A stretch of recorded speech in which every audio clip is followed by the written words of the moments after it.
क्यों हुई आस्था सिंह और पावर स्टार पवन सिंह की दूरियां। जी हाँ दोस्तों, आपका स्वागत है बाबा खबरी पर और ऐसे भोजपुरी अपडेट आपको यहाँ मिलते रहते हैं, तो चैनल को सब्सक्राइब जरूर कर लीजिएगा। तो बात करते हैं पावर स्टार पवन सिंह की पावर हीरोइन जिनका नाम आस्था सिंह है। जी हाँ दोस्तों, सूर्यवंशम में पावर स्टार पवन सिंह के साथ काफी बेहतर काम करने के बाद काफी हिट हो चुकी थी आस्था सिंह। फिर पता नहीं क्या हुआ जिसकी वजह से उन लोगों के बीच में काफ़ी दूरियां बन गई। अब ना तो इनका एल्बम सॉन्ग आ रहा है ना कोई मूवी आ रही है। जी हाँ दोस्तों, मैं आपको बता दूं, अनुपमा यादव ने इसका खुलासा किया है। उन्होंने बताया कि पावर स्टार पवन सिंह के गाने या किसी चीज़ में उनके कुछ गलत सीन थे, मतलब जो कि वो नहीं चाहती थी कि पर्दे पे वो चीज़ें आए।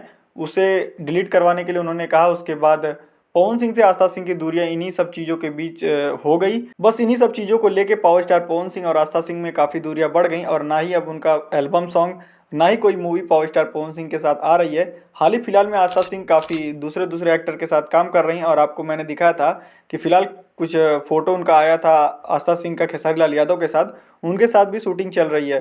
तो यानी पावर स्टार पवन सिंह के साथ ना काम करके अलग एक्टर के साथ काम कर रहे हैं, जो कि काफ़ी बेहतर चीज़ है। लेकिन गुस्से में इतनी बड़ी चीज़ को कर देना, मतलब इतनी अच्छी जोड़ी को तोड़ देना, ये तो गलत बात है। तो आपकी क्या राय है इस बारे में, हमें कमेंट बॉक्स में जरूर बताइएगा। क्या आप एक बार फिर आस्था सिंह और पावर स्टार पवन सिंह की जोड़ी को देखना चाहते हैं? तो हमें कमेंट करके जरूर बताइएगा। तो चलिए फिलहाल के लिए बस इतना ही, मिलते हैं आपसे नेक्स्ट वीडियो में। हमारी वीडियो पसंद आई हो तो लाइक शेयर सब्सक्राइब जरूर कर लीजिएगा।